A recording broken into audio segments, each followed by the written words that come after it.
कुछ साल पहले की बात है। देवपुर गांव में सर्दियों का मौसम आ गया था। रात का समय था, चारों तरफ सन्नाटा छाया हुआ था। तभी गांव के चौराहे पर लकड़ियां जलाकर बैठे हुए 3 व्यक्ति रामू, पप्पू और दीनू आपस में बातें कर रहे होते हैं। अरे भाई पप्पू, हमने सुना है कि तुम्हारी पत्नी सरला तुमसे रूठकर अपने मायके चली गई है। क्या ये बात सच है? अरे अब क्या बताएं भाई, हम तो अपनी पत्नी को खुश रखने का हर संभव प्रयास करते हैं, लेकिन वो हमारा नया पड़ोसी आया है ना कल्लू, वो ससुरा हर महीने अपनी पत्नी के लिए नए गहने बनवा लाता है। उसको देखकर हमारी पत्नी भी गहनों की जिद करने लगती है, और जब हम मना करते हैं तो वो रूठकर मायके भाग जाती है। अब तुम ही बताओ भाई, हमारी क्या गलती है? अरे भाई, तुमने ये बिल्कुल सही नहीं किया। तुम्हें पता होना चाहिए, अगर सर्दियों के मौसम में पत्नी को नाराज करोगे तो सर्दियों की रातें अकेले ही ठिठुरते हुए गुजारनी पड़ेंगी। क्यों दीनू भाई, सही कहा ना? अरे बड़े ही पते की बात कही है भाई। लेकिन पप्पू भाई, मुझे लगता है कि तुम्हारी ये समस्या जल्द ही दूर होने वाली है, क्योंकि मैंने सुना है कि कल्लू ये गांव छोड़कर जाने वाला है और उसकी जगह कोई दूसरा किराएदार आने वाला है। चलो अच्छा है, मुझे उस कल्लू के दिखावे से छुटकारा तो मिल जाएगा। तीनों बैठे बातें कर रहे होते हैं। तभी उन्हें अंधेरे में कोई भागता हुआ नजर आता है। अरे रामू भाई, देखिए तो वो ससुरा कौन अंधेरे में भाग रहा है। चलो देखते हैं चल के। तीनों उस व्यक्ति का पीछा करते हैं। अरे भाई रुको रुको, हमने वो आदमी का चेहरा देख लिया है। वो और कोई नहीं बल्कि कल्लू है। क्या? कल्लू? लेकिन कल्लू इतनी रात को कहाँ भाग रहा है? अरे भाई, मुझे तो लगता है इस कल्लू ने जरूर कोई गलत काम किया है, इसीलिए रात में गांव छोड़कर भाग रहा है। चलो चलो, हम लोग उसके घर चलकर देखते हैं। ये बोलकर तीनों कल्लू के घर जाते हैं। कल्लू के घर पहुंचकर वो देखते हैं कि घर पर ताला लगा हुआ है। अरे ये क्या? कल्लू के घर पे तो ताला लगा हुआ है। भाई, हम सब समझ गए हैं, ये कल्लू जरूर किराए के पैसे बचाने के लिए रात में ही घर छोड़कर भाग गया होगा। चलो भाई, अब हम सब लोग भी अपने अपने घर चलते हैं। वैसे भी बहुत रात हो चुकी है। ये सोचकर सभी लोग अपने अपने घर चले जाते हैं। फिर थोड़े दिनों के बाद बिरजू और रीमा नाम के 2 पति पत्नी पप्पू के पड़ोस में रहने आते हैं, वहीं जहाँ पहले कल्लू और उसकी पत्नी रहते थे।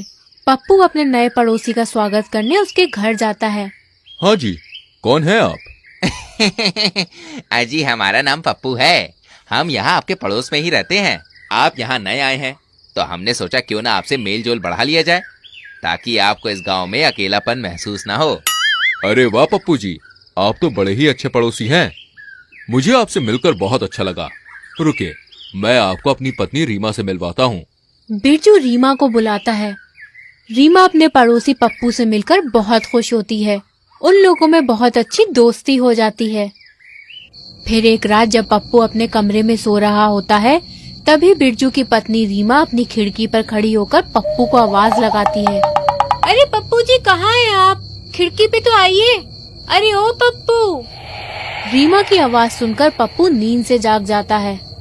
अरे भाई, ये इतनी रात को बिरजू भाई के घर से कौन हमें आवाजें दे रहा है? जरा देखे तो।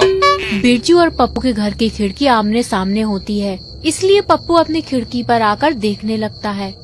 वो देखता है कि रीमा खिड़की पर खड़ी उसे पुकार रही है। अरे ईका, ये रीमा जी इतनी रात गए हमें काहे आवाज लगा रही हैं? कहीं कोनो चोर वोर तो नहीं घुसाया उनके घर पर? अरे क्या हुआ रीमा जी, कुछ चोरी वोरी हो गई है क्या? अरे हाँ पप्पू जी, चोरी तो हुई है, लेकिन कोई सामान की नहीं, बल्कि मेरा दिल चोरी हो गया है। और मेरा दिल चुराने वाले आप हैं पप्पू जी, आप। अरे रीमा जी, आप ही का नाम सना बक रही हैं। अरे हम काहे आपका दिल चुराएंगे? देखिए, हम कोनो ऐसे वैसे आदमी नहीं है, हम बड़े ही शरीफ किस्म के आदमी हैं। आप हमें ऐसी बातों में बहलाने की कोशिश मत कीजिए, बता रहे हैं। अरे अभी शराफत छोड़िए पप्पू जी, मुझे पता है आप मन ही मन मेरी सुंदरता के दीवाने हो चुके हैं। अब ये शर्म का पर्दा हटाइए और जल्दी से मेरे घर आ जाइए। आज बिरजू बाहर गया हुआ है, हम दोनों मिलकर बहुत मजे करेंगे। रीमा की बात सुनते ही पप्पू के मन में लड्डू फूटने लगता है। अरे वाह, ये रीमा जी तो बड़ी तेज निकली। जब हमने इनको पहली बार देखा था, तभी से इन्हें मन ही मन चाहने लगे थे। लगता है आज हमारी ख्वाहिश पूरी होने वाली है। अरे रीमा जी, हम अभी आते हैं, आप दरवाजे पर ही रहिएगा। पप्पू भागता हुआ रीमा के घर पहुंचता है और जोर जोर से दरवाजा खटखटाने लगता है। अरे रीमा जी, जल्दी दरवाजा खोलो, अब तो हमसे सब्र ही नहीं हो रहा है। तभी थोड़ी देर बाद दरवाजा खुलता है और बिरजू बाहर आता है। अरे पप्पू भाई, तुम इतनी रात को मेरे घर का दरवाजा क्यों पीट रहे हो? कोई परेशानी है क्या? बिरजू को दरवाजे पर देखकर पप्पू की आंखें फटी की फटी रह जाती हैं। अरे बिरजू भाई, लेकिन आप तो घर पर नहीं थे। अरे ये तुमसे किसने कहा कि मैं घर पर नहीं हूँ? मैं तो सुबह से ही घर पर हूँ। अरे नहीं नहीं, हम तो बस ऐसे ही बोल रहे थे। ठीक है, हम चलते हैं। ये कहकर पप्पू वहाँ से अपने घर चला आता है। उसकी हालत ऐसी होती है जैसे हाथ तो आया पर मुंह न लगा।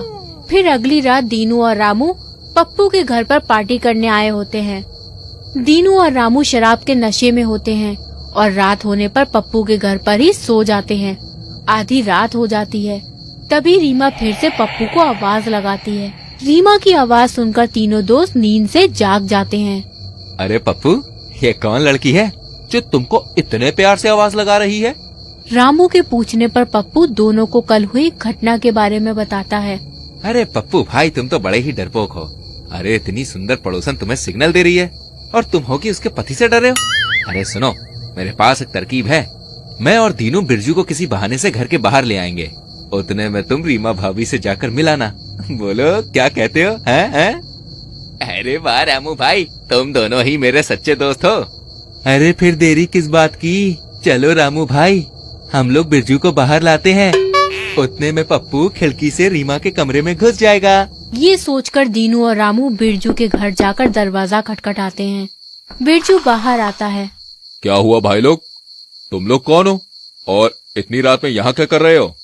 अरे बिरजू भाई, हम दोनों पप्पू के दोस्त हैं और पप्पू भाई ने आपको घर बुलाया है। वो क्या है ना, आज हम सब मिलकर पार्टी कर रहे हैं, तो सोचा आपको भी इनवाइट कर लें।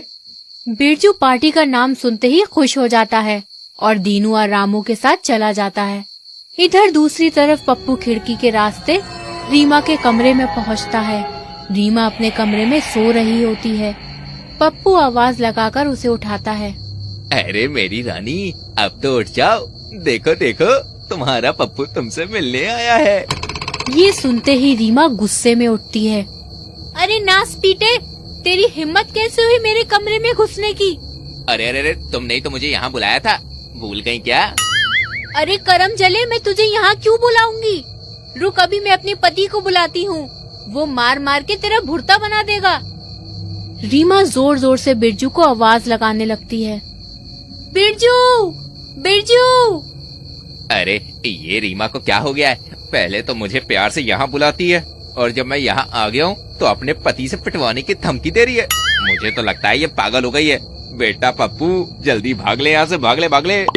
पप्पू वहाँ से भागने ही वाला होता है, तभी खिड़की और दरवाजे बंद हो जाते हैं। फिर एक भयानक चुड़ैल वहाँ आती है और रीमा के अंदर समा जाती है। चुड़ैल को देखकर पप्पू डर के मारे कांपने लगता है। अरे पप्पू, तुझे यहाँ रीमा ने नहीं, मैंने बुलाया था। तुम सारे मर्द एक जैसे ही होते हो, अपनी बीवी होते हुए भी पराई औरतों पर नजर डालते हो। तूने भी यही किया, इसकी सजा तुझे मिलेगी, जरूर मिलेगी। ये बोलकर चुड़ैल पप्पू को डंडे से पीटने लगती है। अरे अरे मर गया रे। अरे चुड़ैल, लेकिन तू है कौन? आखिर मैंने तेरा क्या बिगाड़ा है? अरे मुझे छोड़ दे चुड़ैल, मुझे माफ कर दे। अब से मैं किसी भी पराई औरत पर नजर नहीं डालूंगा। ठीक है, मैं तुझे छोड़ दूंगी, लेकिन तुझे मेरा एक काम करना होगा। मैं कल्लू की पत्नी हूँ। उस कल्लू ने मुझे धोखा दिया है। उसका दूसरे गांव की किसी लड़की के साथ चक्कर था।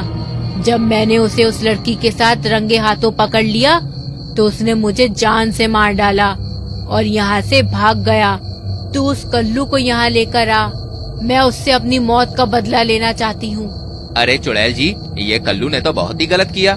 मैं आपकी मदद जरूर करूँगा। मैंने उसे भागते हुए देखा था। मैं अभी उसे पकड़कर आपके पास लेके आता हूँ। पप्पू सभी लोगों के पास जाता है और उन्हें सारी बात बताता है। कल्लू को पकड़ के चुड़ैल के हवाले कर देते हैं। चुड़ैल कल्लू को मारकर अपना बदला ले लेती है और रीमा के शरीर को छोड़कर चली जाती है। फिर सभी लोग खुशी खुशी रहने लगते हैं। हाँ, मजा आया ना कहानी देख के? तो जल्दी से हमारी वीडियो को लाइक करो और शेयर करो, और ऐसी और कहानियाँ देखनी है तो चैनल को सब्सक्राइब करो, और हाँ, घंटी को दबा देना। मिलते हैं एक और कहानी के संग, ख्याल रखना।